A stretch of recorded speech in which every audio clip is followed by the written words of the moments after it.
आदाब दोस्तों, पल पल न्यूज में आपका खैर मकदम है। मैं आपका मेजबान नदीम अकरम। इजराइल ही अलकायदा है, ऐसा मैं इसलिए कह रहा हूं क्योंकि आपको एक एक कर तमाम सबूत दिखाऊंगा भी कि किस तरीके से अलकायदा ने हमास को धमकी दी है और किसके जरिए ये धमकी दी है। ये सबसे बड़ा पहलू जो है सामने आया है, क्योंकि आप स्क्रीन पर यह तस्वीर देख रहे हैं जहां जंग के बीच में आपने देखा कि ठीक आईएसआईएस के स्टाइल में कत्लेआम करती हुई फिलिस्तीन में आईडीएफ नजर आई है। और अब ये अलकायदा नाम का जिन जो है वो अचानक से बाहर आ गया है याह्या सिनवार की शहादत के बाद में, जहां अलकायदा ने धमकी दी है हमास को। ये कहीं और नहीं छपा, किसी ने नहीं बताया किसके पास मैसेज गया। वो मैसेज ही आया कि भैया आपको उनके होस्टेज वापस कर देने चाहिए, वरना आपको इसका खामियाजा भुगतना पड़ेगा। अब एक तरफ इस बयान को ज्यादा तवज्जो दी जा रही है, और क्यों दी जा रही है? क्योंकि हमास ने साफ तौर पर कहा कि जो कुछ भी गज्जा में हो रहा है उस तमाम चीजों का जिम्मेदार अमेरिका है। कड़ी दर कड़ी सारी चीजें आपके सामने जोड़ूंगा और 3 खबरें इस रिपोर्ट में आपके सामने रखूंगा जहां अरब देशों को भी फटकार लगाई गई है हमास द्वारा। उससे पहले आप लोगों से अपील के पल पल न्यूज को सब्सक्राइब कीजिए, बेल आइकॉन दबाइए, वीडियो को ज्यादा से ज्यादा शेयर कीजिए, लाइक कीजिए, कमेंट कीजिए और सच्ची पत्रकारिता को बचाने के लिए चैनल को ज्वाइन कीजिए। दोस्तों, अलकायदा इजराइल है, ये तमाम तस्वीरें लोगों के सामने हैं जहां एक धमकी दी गई है हमास को, जो कि आप पहली खबर देख सकते हैं कि अलकायदा ने हमास को धमकी दी है। अमेरिकी जिहादी निगरानी संगठन SITATE के मुताबिक अलकायदा के मौजूदा संभावित नेता के सलाहकार ने हमास से अपील की है कि वे गजा में पकड़े हुए इजरायली बंदियों को रिहा कर दे। यह बयान कल मुस्तफा हामिद, जिन्हें अबू वालिद अल मिस्री के नाम से जाना जाता है, उनके द्वारा ऑनलाइन दिया गया। हामिद सैफ अल अदेल के ससुर हैं, जिन्हें व्यापक रूप से अलकायदा का मौजूदा नेता माना जाता है। और यह मैसेज अमेरिका के पास गया है। अमेरिका के पास मैसेज गया, इजरायली मीडिया ने छापा, जहां बयान में हामिद का दावा है कि 7 अक्टूबर 2023 से हमास द्वारा पकड़े गए इजरायली बंदियों, चाहे मृत हों या जीवित हों, वापस लाने की कोशिश ने उन फिलिस्तीनियों सुरक्षा बंदियों की स्थिति को नजरअंदाज कर दिया है जो इजराइल में कैद हैं। हामिद ने हमास के नेता याह्या सिनवार की भी तारीफ की, जो गाजा में चल रहे युद्ध के पीछे माने जा रहे थे और जिन्हें इस हफ्ते इजराइल ने शहीद कर दिया। हामिद के मुताबिक हमास को अब फौरन बंदियों और उनके शवों को वापस कर देना चाहिए। इस मामले को अब यहीं बंद कर देना चाहिए, क्योंकि हम इसके नतीजों से वाकिफ हो चुके हैं। बयान में अलकायदा द्वारा यह कहा जा रहा है, और यह मैसेज किसी को नहीं, अमेरिका की SITE जो सुरक्षा विभाग है उसे दिया जाता है। तो सोचिए, जो 1 साल जंग के दौरान हुआ, उस दौरान अलकायदा नाम का जिन बार नहीं आया, और कैसे अलकायदा के नाम पर दुनिया भर के मुसलमानों पर ऊपर तोहमत लगा करके कभी अलकायदा कभी ISIS से जोड़ करके जेल की सलाखों के पीछे डालने का काम किया। क्या वो ISIS जो आंखों पर पट्टी बांध करके गोली मारती है? और ये दृश्य तो आपने जंग के बीच में देखे 1 साल के अंदर, कि इजराइल डिफेंस फोर्स कैसे ISIS के स्टाइल में कत्लेआम करती हुई दिखाई दी, और अलकायदा जो है वो इजराइल है, ये बात बिल्कुल क्लियर हो जाती है।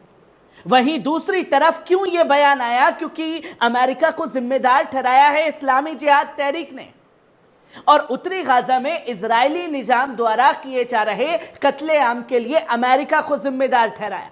जब भैया अमेरिका को जिम्मेदार ठहरा दिया है तो कुछ तो आना था बाहर, तो इसलिए अलकायदा का जिन बाहर ला दिया और हथियारों की सप्लाई करता है, यह बताया खासतौर पर इस्लामी जिहाद जो फिलिस्तीन की है।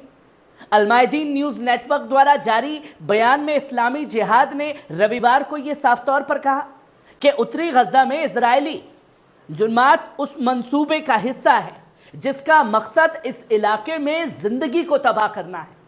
इस काबिज निजाम ने लगभग 4 लाख फिलिस्तीनी शहरियों को उत्तरी गाजा में घेर लिया है और जानबूझकर अस्पतालों पर बमबारी की जा रही है और सड़कों और खेमों में लोगों को मार दिया जा रहा है। इस इलाके में इजरायली निजाम की जानिब से किया गया यह नरसंहार दुनिया की आंखों के सामने पिछले साल किए गए जुर्मात से भी बढ़कर आगे निकल चुका है, जो कि तहरीक ने यह खुल करके कहा। और एक साल में कहीं अलकायदा का जिक्र नहीं होता है और अब अलकायदा सामने आ गया है क्योंकि याह्या सिनवार जो हैं वो जंग में शहीद हो चुके हैं। सीधा धमकी दी जा रही है कि आप उनके लोगों को छोड़ दें और फलस्तीनी डटे हैं कि हम अपनी जान कुर्बान कर देंगे पर जमीन 1 इंच भी नहीं छोड़ेंगे। जहां अमेरिकी हुकूमत इस जंग को चला रही है और इजराइल को तमाम तरह के तबाही के हथियार मुहैया करा रही है, इसके अलावा अमेरिकी हुकूमत सियासी और फौजी पर्दा डालने का काम करती है और इन जायोनी जुर्मों की मुकम्मल जिम्मेदारी अमेरिका पर है। इसलिए अलकायदा का जिन बाहर आया क्योंकि फिलिस्तीन की इस्लामी जिहाद ने खुल करके कहा कि अमेरिका जिम्मेदार है कत्लेआम का। और हमास सिर्फ अमेरिका को ही नहीं बल्कि अरब ममालिक को भी इसका जिम्मेदार ठहराता है। जहां इज्जत अल रिशिक जो रुकन के हेड हैं, उन्होंने साफ तौर पर कहा कि जायोनी निजाम के नए जुर्म की शदीद मजम्मत की और मुस्लिम ममालिक की इन जुर्मों के खिलाफ खामोशी पर तनकीद की है कि कब आखिरकार आप जागेंगे, ये कत्लेआम के खिलाफ कब कोई बड़ा कदम उठाया जाएगा। उन्होंने इजराइल के मफादात को जवाबी कार्रवाई से लगातार खतरे में डाला है। तो इजराइल की हिम्मत ना होती कि वो शुमाली गज्जा के बेत लाहिया में ये जुर्म करे।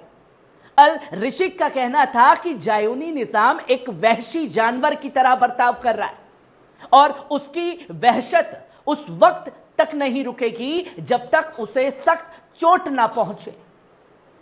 हमास के एक और रहनुमा खलील अल हया ने भी बेत लाहिया में इजरायली जुर्मों पर अपनी बात रखी और कहा कि रात अपना रद्द अमल दिया और इन हरकतों को आधुनिक नाजीवाद की मिसाल करार दिया है। और उस दौरान अलकायदा इसके ऊपर तनकीद करता हुआ नजर नहीं आ रहा है। सबसे ज्यादा अफसोस है जो मुस्लिम देश अपने आप को प्रिटेंड करते हैं। दुनिया भर के मुसलमानों का सबसे बड़ा संगठन बना हुआ है OIC। वो OIC नतमस्तक है। आपसे हमास ने नहीं कहा कि आप सेना भेजें, आप उन्हें कोई मदद भेजें। सिर्फ एक अपील की गई थी कि सब एक साथ खड़े हों और सिर्फ इजराइल का बायकॉट कर दें। और दोस्तों, यकीनी तौर पर अगर ये 73-75 जितने भी मुस्लिम देश हैं एक बार ये स्टैंड ले लेते तो आज जंग में इजराइल का तेल निकल चुका होता। उनके जहाजों को ही रोकने का काम करते बिना हमला किए हुए। सिर्फ ये कहना था कि आपके कोई भी जहाज हमारी तरफ नहीं आएंगे और ना ही हम आपको बुलाएंगे ना जाएंगे। तो सोचिए, ये जंग 1 साल में नहीं बल्कि कुछ ही महीनों कुछ ही दिनों में खत्म हो जाती अगर एक साथ ये रुख ले लिया होता। और जब रुख नहीं लिया गया है तो हमास के ऊपर अलकायदा नाम के जिन को छोड़ दिया गया है कि भैया अब तो अलकायदा ने कह दिया है, इसलिए ये कदम हमास को उठाना चाहिए। और ये मैं बार बार कहता रहा हूं कि चाहे अलकायदा हो, ISIS हो, वो कोई और नहीं बल्कि इजराइल और अमेरिका खुद हैं जो कि पूरी दुनिया में दहशतगर्द फैलाते हैं इन आतंकियों को अपने हथियार दे करके और एक खौफ पैदा करने की कोशिश करते हैं।